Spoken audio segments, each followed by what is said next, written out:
What's up, everybody? I'm your host, Chris Hampton. And this is Nate Drolet.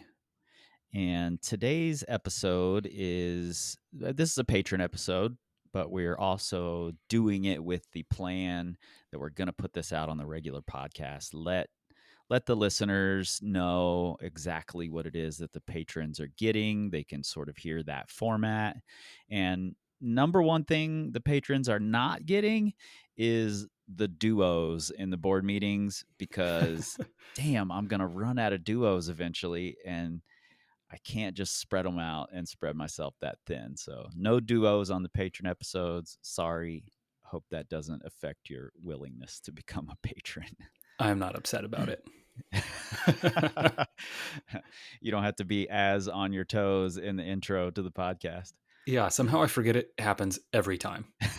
Like I'm just like, shit, we're still doing this. I love that. I love it. And I just keep things going for way too long anyway, which is kind of the whole point of this conversation, actually. So before we jump into this, though, let me say if you are interested in becoming a patron, you can do that at patreon.com/Power Company Podcast. You can also find the link right there in the show notes in your pocket supercomputers. And what that means essentially is you'll get at least 2 bonus episodes per month, sometimes more. Those episodes are often board meetings similar to this one, where we're discussing a topic, kind of wading our way through it. If there's some strange topic that's been on our minds, or something that's been bothering us about the direction training talk is going, or something like that, we'll often talk about it on these patron episodes. We also talk about our own training and what our own goals are. What's your favorite part about the kind of new format, the flow we've gotten into in these patron episodes, Nate?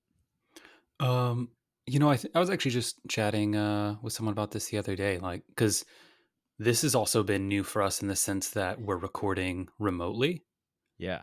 And yeah, this has kind of turned into a fun time to catch up with you, like because it used to be we would kind of not see each other for 1 to 2 months, something like that, and then we'd hang out and immediately just like word vomit on each other, like, We okay, would, I read this, like I've yeah. been thinking about this, which is always a ton of fun. And then when the pandemic happened, we kind of lost that, and I was like kind of Yeah. bummed. Like in it, I feel like it took us a while to sort of get that back, and so now it feels like we have that just in small increments now. Yeah. And, for me, I'm a big, I want the sound to be right for these episodes. I think these conversations are important. And for me, I don't enjoy the remote conversations with most people, but you and I have talked enough and have had enough of these in-depth, long-form conversations where I feel like we can read each other's vocal inflections and understand when a thought is coming to an end. Mm-hmm. And it helps that we can see each other on video here while recording good audio. That platform didn't really exist. It was kind of a struggle in the beginning of the pandemic to figure out how to record with good audio, because over Zoom is just shit, Yeah. period. And I wasn't willing to go there. But this method that we're using is great. And I agree. I really enjoy just this like regular catch up time Yeah. instead of banging out like 10 board meetings in one night, ending up in some, either extra caffeine fueled all nighter or drunken stupor. So, Or both sometimes. or both. Sometimes it's just alternating episodes, whether it's more coffee or beer. Yeah. So I agree. This has been great. So if you're interested in becoming a patron, check that out in your show notes. Today's episode is based on a blog post that you just wrote and will be coming out with this episode. And it's on knowing when to quit. Yeah. Talk to me about where that idea came from. So this idea came from Seth Godin's book, The Dip. And I can't remember if it's a full chapter or if it's just, it might even just be a few short pages. Um, and it doesn't fully even fit a whole lot with the rest of the book so much as it's like, it felt like this was an idea he really wanted to put out there. Um, Right. and I thought it was great. So the idea behind it is typically with most things that we do, we either quit when things get hard, but before we should, or we stick with things way longer when we should have quit already. You know, it's kind of like the advice buy low and sell high.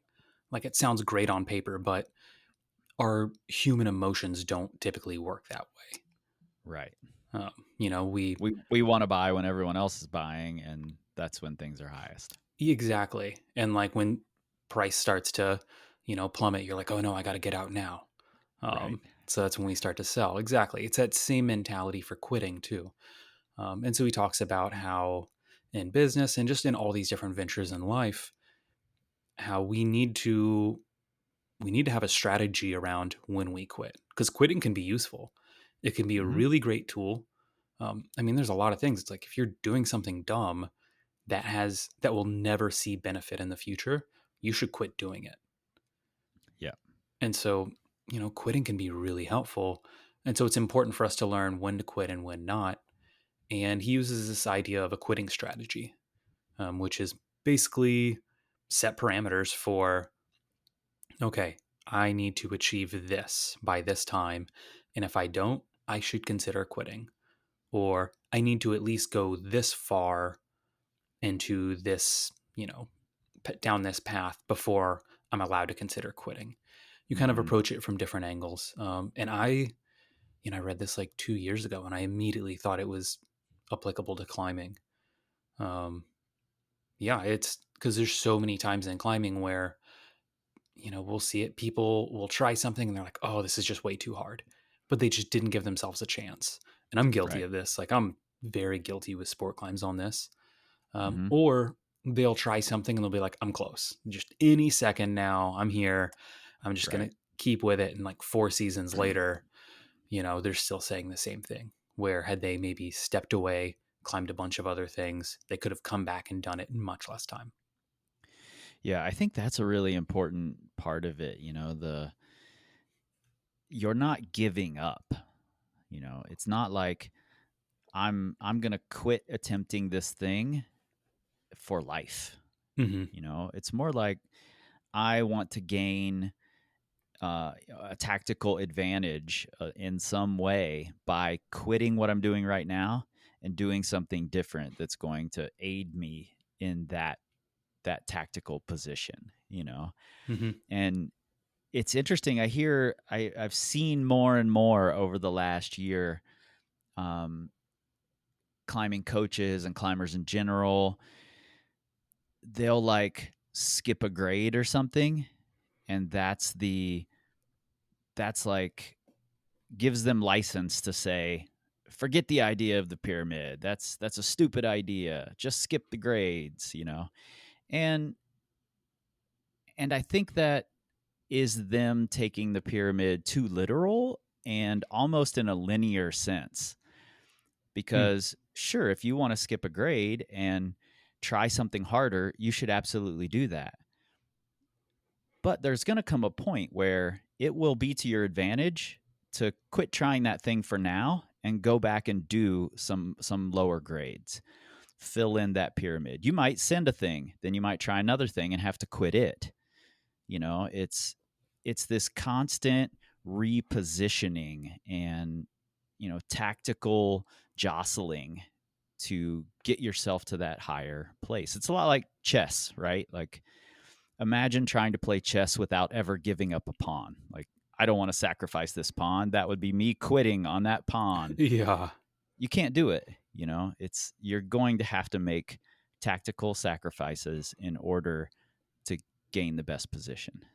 Yeah. And you can still have great lessons and great outcomes from quitting something. Like, even if you see something only halfway through, like let's say you start trying a route, you put in the time, and then for whatever reasons, you're like, I need to go do something else. You don't lose all the value you got from that. Like, you still learned, Right. still got a bunch of benefits. And, to me, I think one of the most powerful parts of creating a quitting strategy is the fact that you create it outside of the situation itself.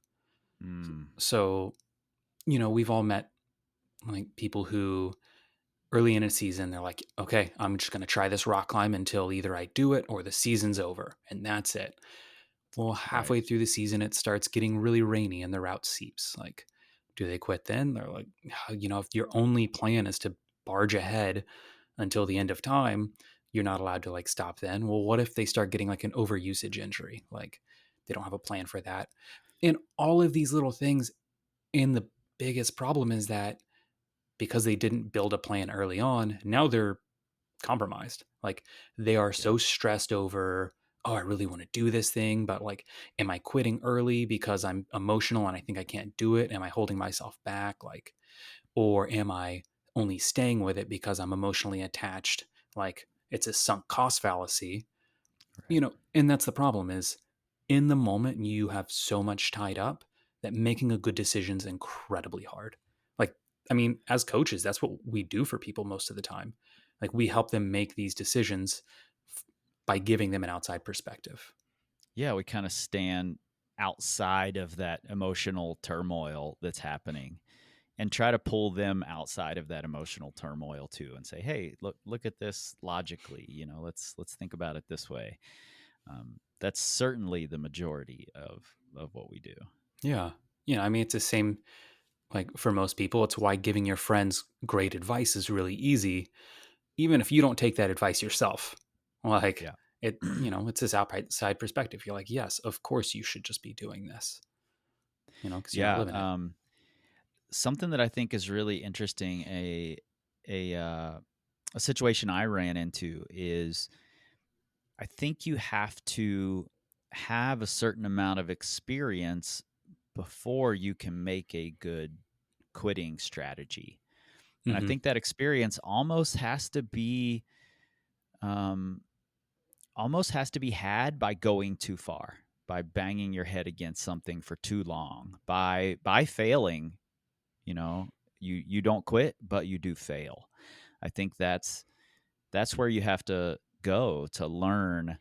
Oh, here are the markers that along the way said I should have quit. I Yes. should have put this off until later, for whatever reason. And I see that often with climbers who are, either haven't really dug into tactics and invested time into something to see, oh, I actually can do this, or maybe this is still a little bit too hard, even though I thought it was possible.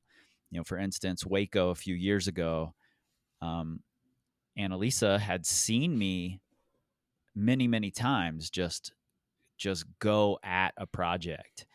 Um, and even when the first few days of the project or first several sessions of the project look like there's no way he's going to be able to send this, Hmm. I've done this enough times that I can understand how close I am on individual moves and what that means for the next link, for the next link, for the send. Yeah. And she's seen me do that multiple times and then send a thing. And she wanted to try that for herself. So she tried a popular V7 in Waco, did all the moves over several days, but hadn't done them with much consistency. Um, and it got to this point where she was starting to get frustrated and starting to get down on herself about it. And I finally had to say, which is, as I'm sure you can attest, and I'm sure most people will relate with, it is very hard to give this kind of advice to your significant other. Playing coach for your partner is often a very horrible idea. You are not outside of the emotional turmoil as No, in the not at relationship all. coach. Like you are still within the storm. Definitely. I'm creating even more storm. I'm Yes. bringing a thundercloud in. And I said to her, "You're going to have to get lucky to do this." Oh. And she was like, "What do you mean?" And I'm like, "Well, how many moves on it do you feel like you have to be lucky to do the individual move? Well, just these two. And I'm like, we've only got a limited amount of time here. Are you going to be happy leaving here if you don't send this? And she's like, no. And I'm like, well, it might be time to hang it up. This rock climb's not going anywhere. We can come back if this is still something you want to do. And she did hang it up. We had some tough conversations. She had some tough conversations with herself, gave up on it for the time being, and ended up, salvaging the end of her trip and having a really good trip. But it came down to the fact that she wasn't okay with walking away empty handed, so to speak. Whereas oftentimes I am okay with that. Like I don't feel disappointed when I walk away empty handed. And empty handed is the wrong term there, because I'm still learning. I'm still gaining a lot of things from it. So I don't see it as empty handed, but she would have.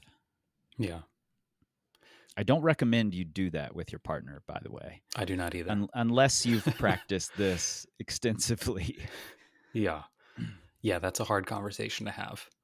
I mean, it's a hard conversation to have just with your climbing partner. Just being like, hey, man, this ain't it.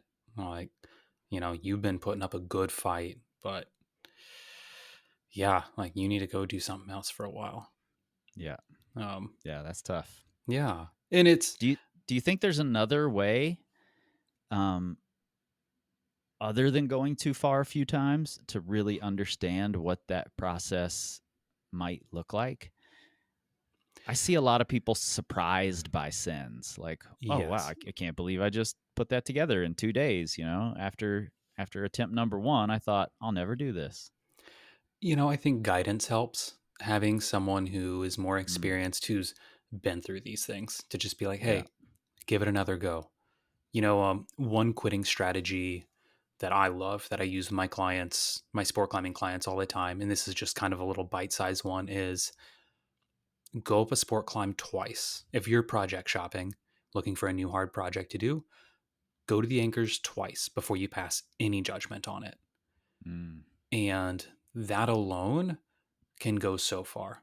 Because, what happens to people all the time, and man, even the people who already know what I'm going to say, like, they'll go out and they'll be like, I tried it. It's impossible. Doesn't go. Had to pull on quick draws. Didn't even go to the anchors. And my response is always like, okay, next time you go out, go to the anchors twice. Come back to me after you do. We'll talk about it. Every single time they have a different perspective. And, now and then they're like, hey, like, this was a little too hard still. But even when that happens, they now know what they're dealing with. Like, and typically, like, I'm helping to give them suggestions of what to try. So normally it's within some sort of realm of reasonable. But sometimes we'll be like, you know what, this feels a little too powerful now, and I'm in good endurance shape, but I want to come back to this in the spring after bouldering over the winter. Things like that. Yeah. Where initially they were like dumb, stupid, impossible, Yeah.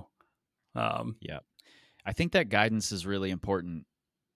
I also see people in that situation that you're talking about. Like I've given it a real chance. I'm starting to formulate an idea of what I might need to do this. I start to see patterns in some people, not all. Well, where they'll try a thing, it will feel hard, and the immediate answer is, I need more endurance. I need to go train more. I'm not ready for this. Mm-hmm. And then I think the guidance comes in there too. Like maybe your quitting strategy didn't have enough steps. Like maybe you're bailing out too soon. It seems strategic, like you're making a good choice, but let's explore another choice and see if we can also add that to our quiver of, good strategies to use. Yeah. Yeah. No, I think that's a good point. Like, another way I think you can develop this without having to go too far on either direction too many times is a lot of self-reflection. Like, even years later, I look back a lot of times on, I'll think about projects and the amount of time it took me, or the things that went well or didn't go well. And with time and distance, I start seeing new patterns, and I start being like, oh, yeah, like that makes sense that this went well, I kept trying it, but I was also trying other boulders or things like that. Like continuing to reflect on these old lessons of both victorious and defeat, like that can be really helpful for continuing Yeah. to kind of find this bracket of how long should I try before quitting and how soon is too soon to quit. Like, Yeah. I think it's really important, no matter how limited your experience is, really try and reflect on that and see, hey, what went well, what went poorly, what could I have done better? What were maybe some times where I thought I should have quit? That's a huge one for me. There are plenty of Yeah. times where, especially with routes, where I'm like, I don't know, I'm kind of over this. Like, I don't really get nervous with bouldering, but with sport climbs, man, I definitely get that kind of performance jitters. And so it's Yep. so easy for me to kind of back off the throttle. And a lot of times I've had partners be like, hey, give it another go. Like, don't even, don't even sweat it. Just give it another go, see what happens. Yep. Um, and so knowing Yeah. that I've about I've been myself, talked into another go and had that be the send go yeah, many times. yeah. Um, so yeah, like thinking about those things, like for me, that's when I try and reflect on is like, okay, if I was climbing with this person, what would they say? Oh, they'd say, give it another go today, or things like that. And trying to work that into this idea of a quitting strategy.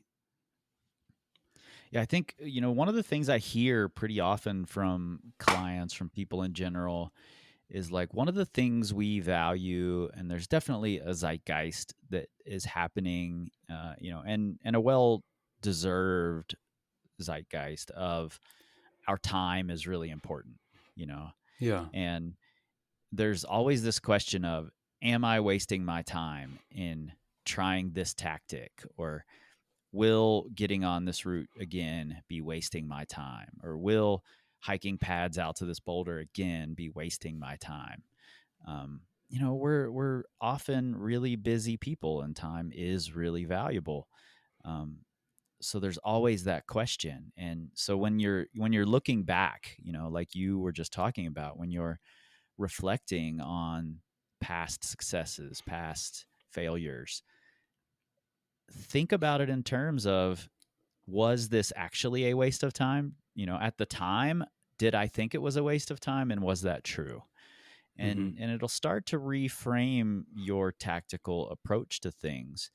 Um, and you'll start to value these ideas that you might have seen as a waste of time previously.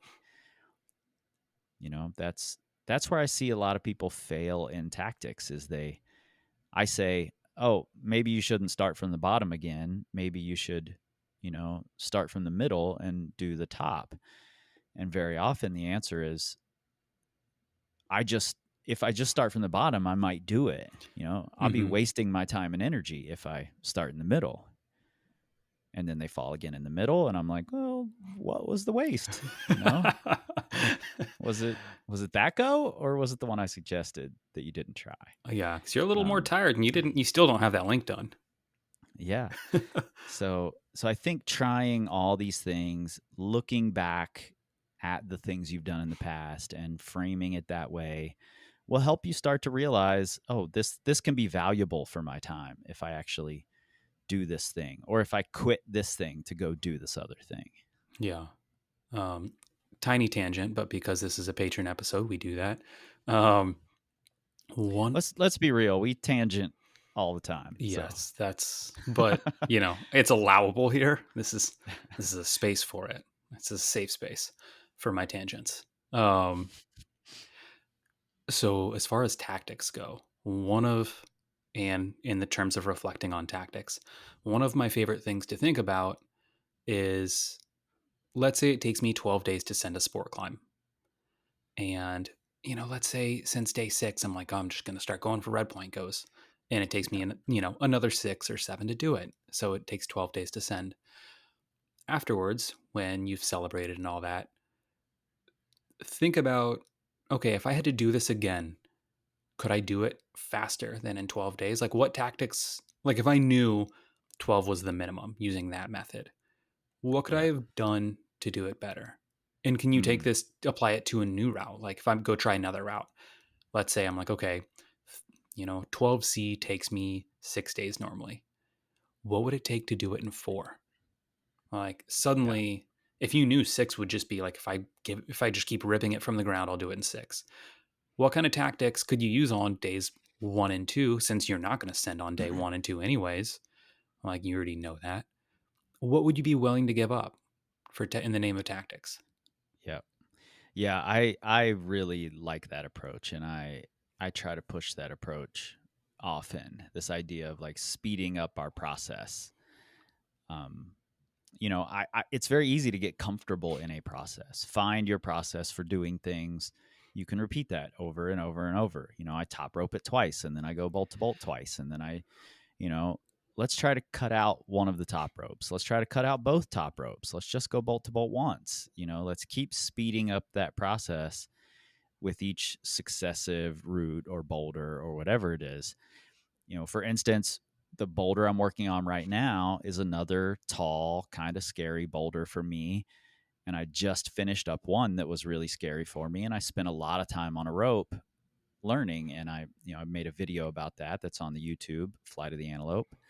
And in this one that I'm doing now, I purposely, even though I wanted to go back up on a rope and learn some of the moves at the lip, um, I chose not to.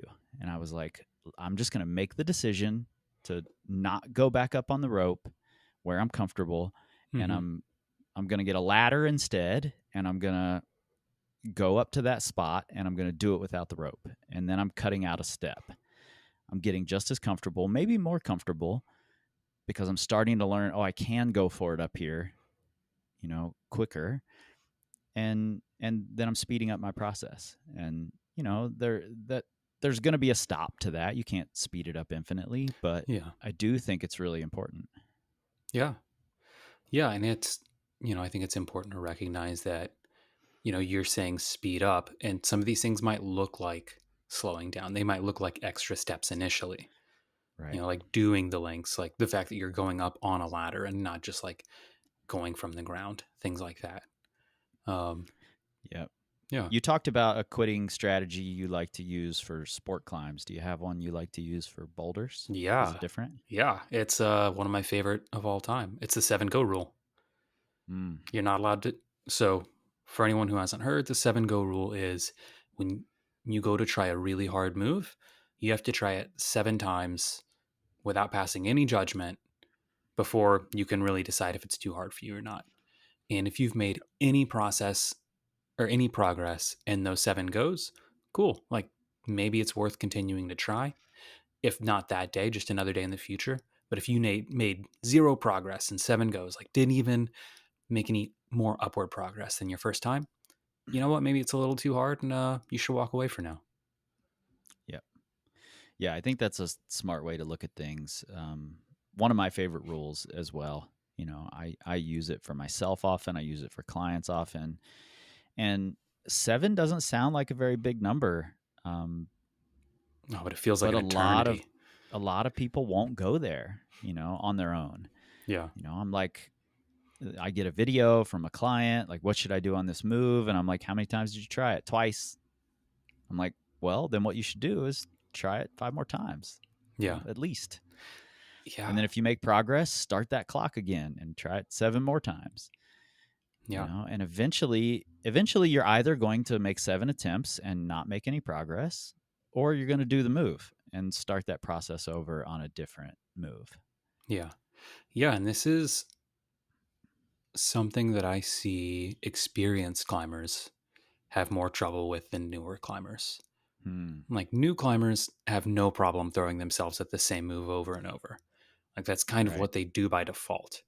But the more experienced we get, the more we think we know about our climbing. Yeah. I know the moves I can do. I know the moves I can't do. I look at that move. I've tried it twice. I can't do that. Like that's heinous. Yep. But I don't really know that much more than like a beginner climber. If anything, I apparently know less because they would have kept trying it and probably stuck it at a proportional level. Like I'm like, to me, the reason I preach the 7-go rule all the time is because I am so guilty of it that I need to just like start sharpening the number 7 on all of my shoes, my chalk bags, everything. Because That's your next tattoo yeah, that is, yeah, just a giant number 7. on your Um, neck. Big 7. yes, exactly. Um, yeah, but it has to be backwards for a mirror.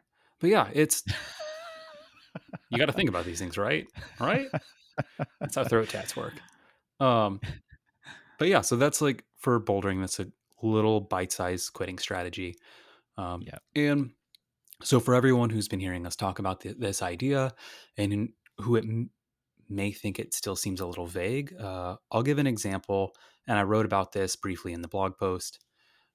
But the first time I used this on a trip, so I was going climbing in Lander, and I had just read this book, and I was like, man, I want to use this quitting strategy. I told it to the idea of this strategy to like 2 people. Both of them thought it was awful.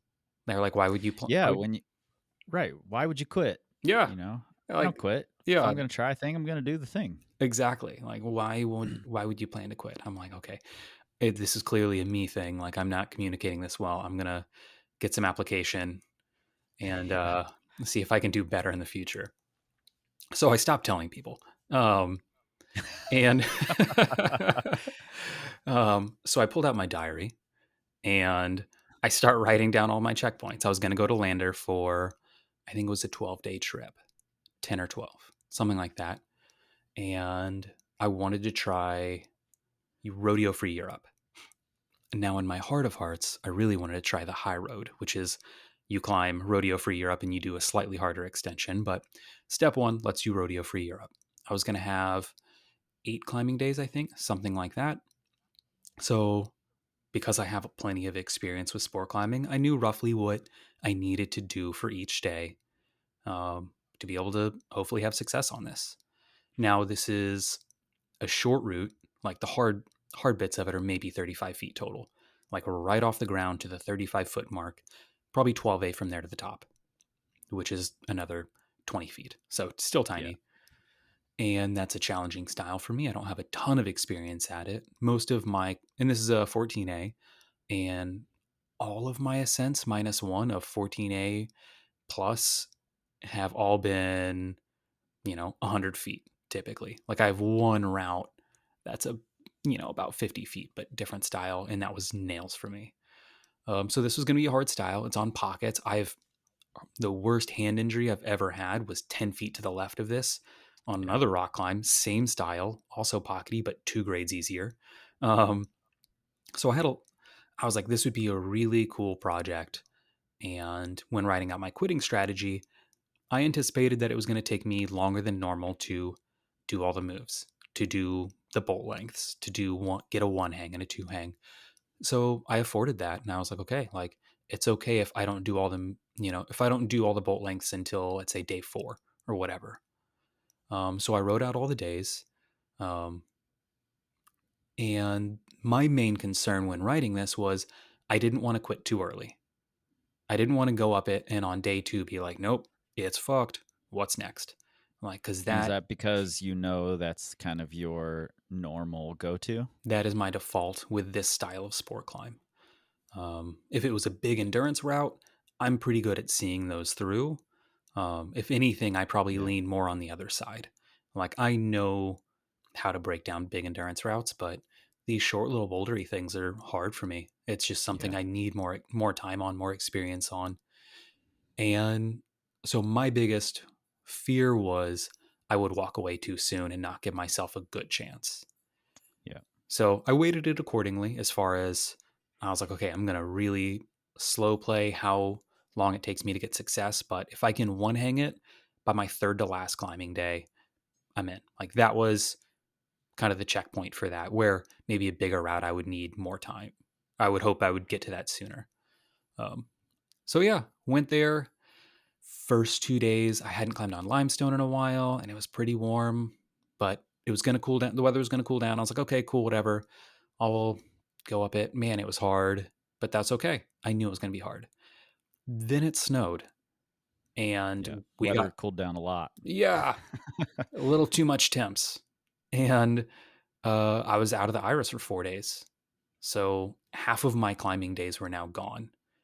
And I still had a fun time. We went bouldering. Man, I had a blast. That was like one of my favorite bouldering days in years.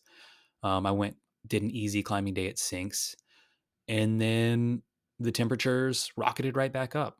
Like my first day back to Wild Iris, I had to post hole for like an hour and a half just to get to the wall. As the snow was melting, there was a ton of humidity. The route felt heinous Yeah. still. And that's when I 100% normally would have quit. No question. I honestly normally would have quit when the snow came, which would have been Hmm. acceptable. Like, hey, Totally. like I'm going to go pick out maybe a 13 plus, something I can do in a few sessions, even if it's still this heinous style.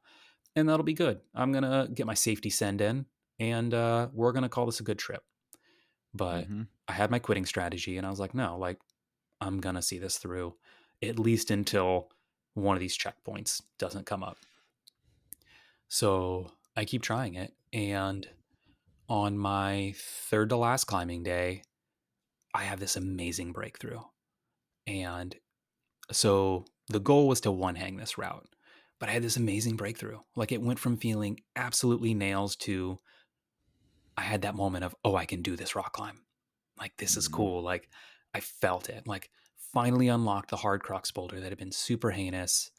Um, yeah, and it was cool. But at the same time, like I knew it was too late. Like my last 2 days were going to be even hotter. And I mean, even though it felt good, like I still knew that this was really hard and I didn't want to hang it. And I like this was the kind of thing if I was halfway through the trip when that day happened, huge. Man, that would have been like a mini celebration in its own. It's like, oh, I'm in the runnings. I can possibly do this. But, it wasn't. It was at the end of the trip. And, I was definitely a little bummed that day, but I kind of looked at the strategy and I was like, you know what? Like, I don't think sticking in it with it any longer would do me any good. It's going to get like 10 degrees hotter my last 2 days. This is already really hard and it's pretty aggressive on my fingers. Like, Yeah. and the fact that I hurt myself on that wall before was still in my head. So I was like, you know what? I'm going to walk away from this and I'm going to go have fun. And so I climbed a bunch of new 512s that were cool. I sampled some new hard routes to try in the future.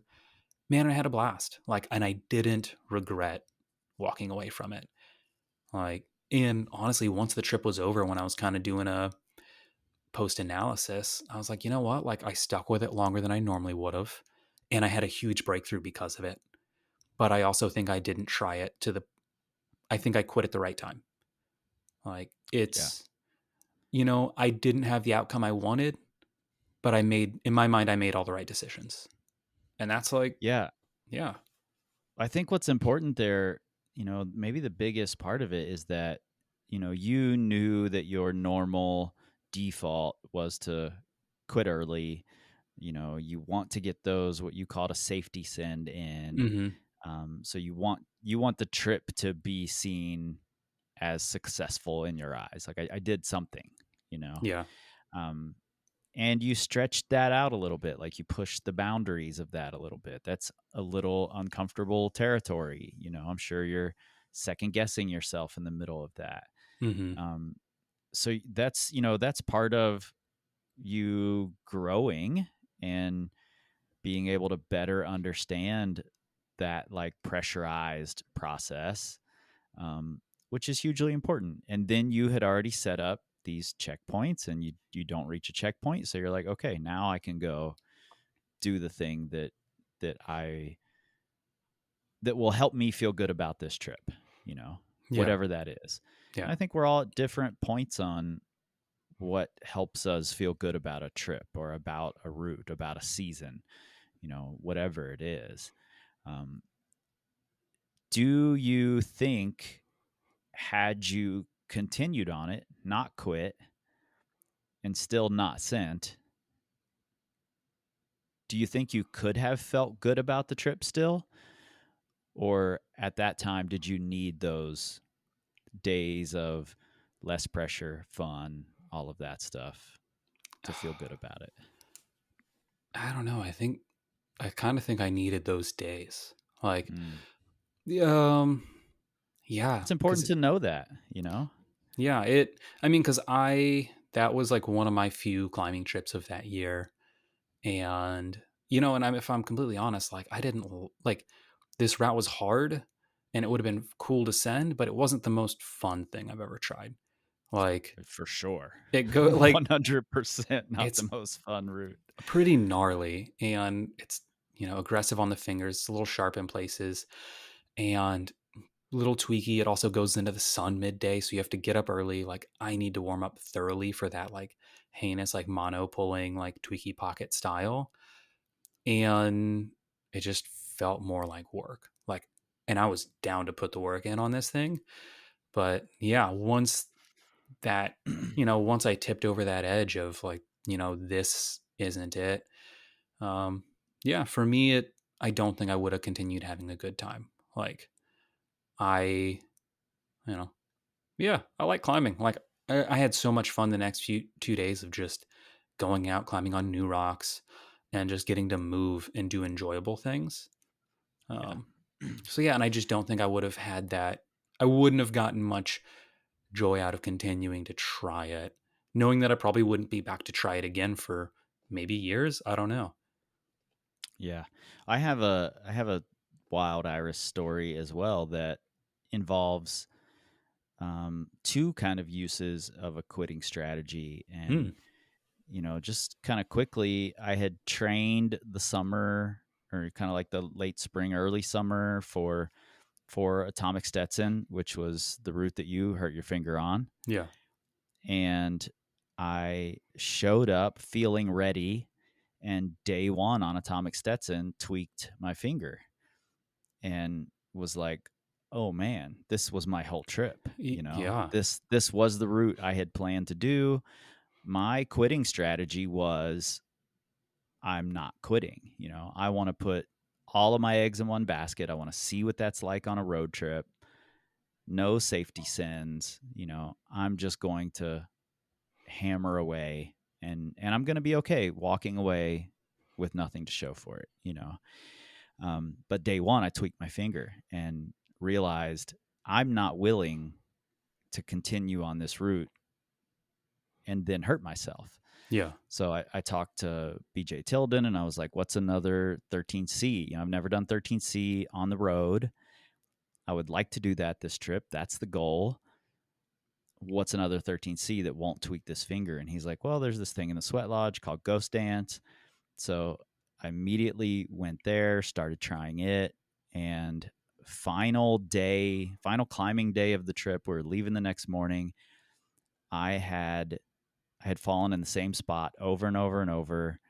I was bleeding. I had opened up my finger on this hold I kept falling off of, and I was done. And like feeling pretty disappointed. Hmm. Even though I had done exactly what I planned to do, like keep hammering away, I felt disappointed because I had gotten close and couldn't put it together. And Annalisa was like, "No, no, you have to go up again. Like you have to try this again. We're here. It's the last day. You've got time. I don't give a fuck if you have the energy or not. You have to try." And I was like, all right. So I tried one more time and I did the route. Oh And, man. it's that classic, like expectations were lost and suddenly I was able to do it.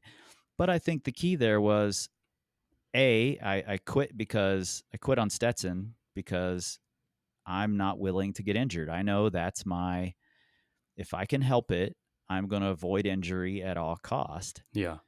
Um, so for me, that's a no-brainer quitting strategy. If it feels like it's going to hurt me, I'm done. I have no interest. Yeah, and that's a good one. Pretty much everyone should employ. Yeah. And there are times where I'll push the line a little bit. I really want to do this thing. I think I can get away with it without getting injured if I'm smart and I take enough rest days and I Yeah. don't do this move too many times in a day. I'll push that line, but that's a decision I make beforehand. Mm-hmm. And then I had made the decision, I'm not quitting on this thing. I'm going to see what happens. My goal isn't to send. My goal is to go there do a whole trip trying one route that's really hard for me because I want to find out where my limits are. Yeah.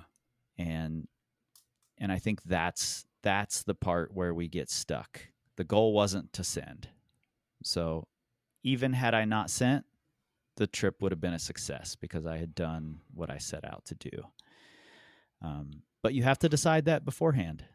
Otherwise you leave yourself open to saying what if, and maybe the whole let's just see thing, and then you leave it open to quitting too early, to going for way too long and then feeling disappointed. So the quitting strategy, whatever it is, sometimes the quitting strategy can be not quitting, for this amount of time. Mm-hmm. I think it's super important to have. Yeah. No, I mean, I think I think you made a really good point. Like in you saying that even had you not sent, you would have still been happy because you kind of stuck with the goal and the intention, Yeah, I might have felt disappointed in the moment, which you you should. know, but by the time I got home, I would have been like, "Oh, I did exactly what I planned to do." Yeah. So, Yeah. And it makes me think more about the question you asked me on would I have been could I have still had a good trip had I continued trying the route? And I think it's hard saying without knowing, but I think I probably could have. I mean, because really to me, the trip was a success when I pushed past like my goal was to just push past that initial urge of, hey, this is too hard, quit. Like with a mhm, short bouldery sport climb. And I did. yeah, And I pushed past for a few extra days and I had like this kind of rad breakthrough. And so for me, it kind of capped off in a nice way. And I got to still, have my enjoyment afterwards. And I think I could have still like climbed on it another 2 days. It may not have been as fun, but I think I definitely still, in retrospect, would have looked back and said, "Hey, this is success, though. Like our intention was to keep trying." You know, I can't like my goal on trips shouldn't be to send something. It should be to give myself the best opportunity to send things. Like mm, that's within my control. Like, I mean, clearly, like I can't control that it snowed for 4 days in Wild Iris. right, Like I couldn't right. control that it got unseasonably hot right after.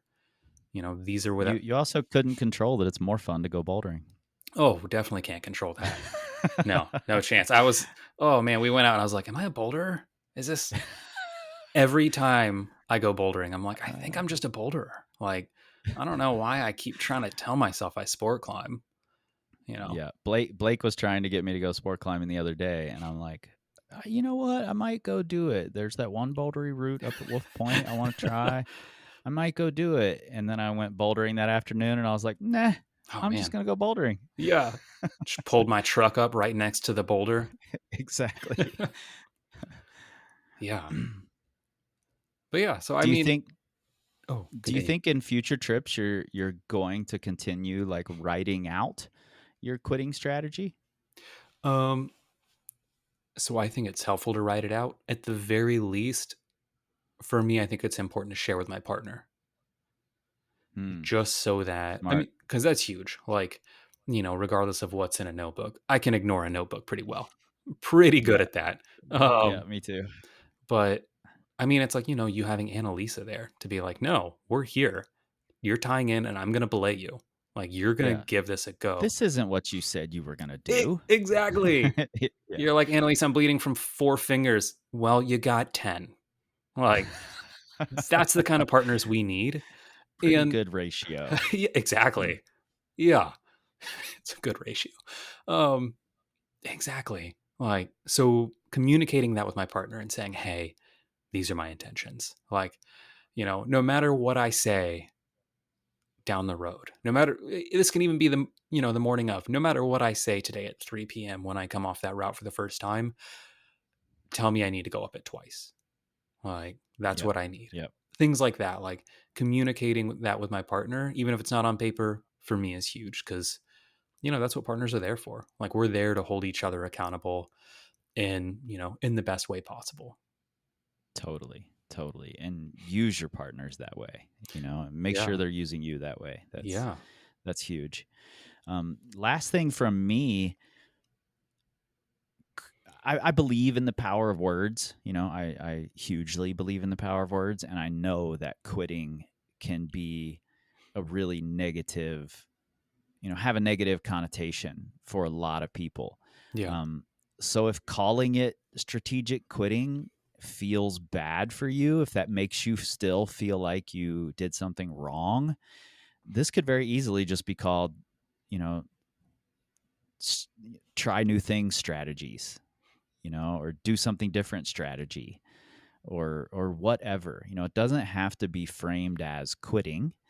I I personally really enjoy the challenge of taking back words and, Hmm. you know, um, reframing words for myself. So I like the idea of using quitting as a positive force.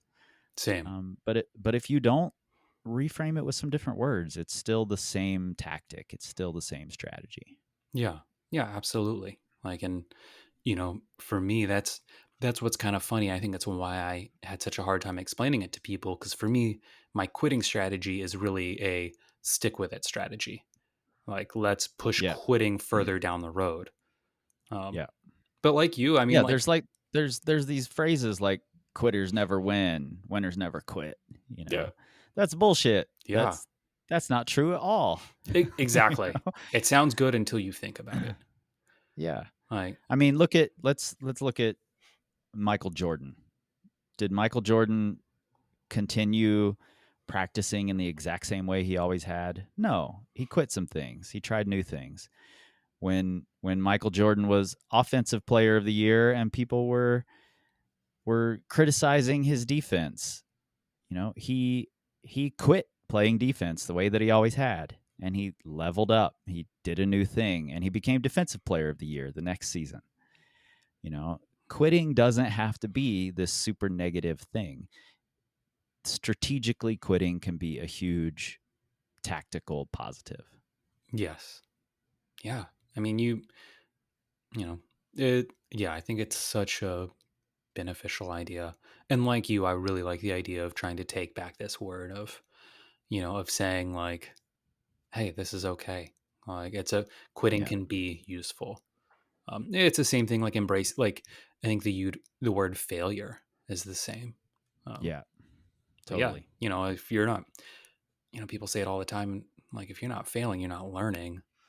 Like, and that's definitely true with rock climbing. Mhm. Yeah. All right, anything else from you on this? Um, no, not that I can think of. But yeah, if any of y'all decide to employ a quitting strategy, or if you think of another good one that we didn't mention, man, shoot us a message, post about it, tag us. Yeah, I'd love to Yeah, yeah. hear more about it. Yeah, tag us on the Instagrams with your quitting strategies. Let's take that word back. Let's celebrate quitting when it's a smart thing to do. I'm all about it. I'll post some.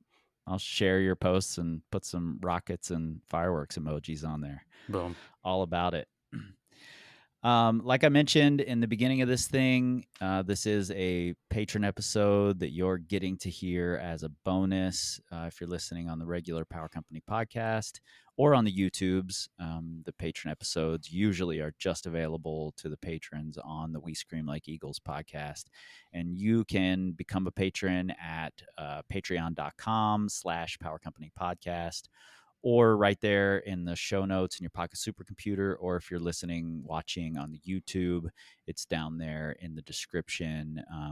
Click that link, become a patron. $1 a month is the minimum. That's easy to do, and you get two extra board meetings or some other episode, two extra episodes every month. So check that out. We would appreciate it. Let's just grow this community. I love the direction it's going. You know, um, Same. more and more, I feel like it's going in a really great direction. So we hope you'll be part of it. In the meantime, you know where to find us, powercompanyclimbing.com. You can find us at Power Company Climbing on the Facebooks, the Instagrams, the YouTubes, the Pinterests, the TikTok. We're not actually on TikTok. My daughter would kill me if I was on TikTok. And we are also not on the Twitter, because we don't tweet. We scream like eagles. Audio.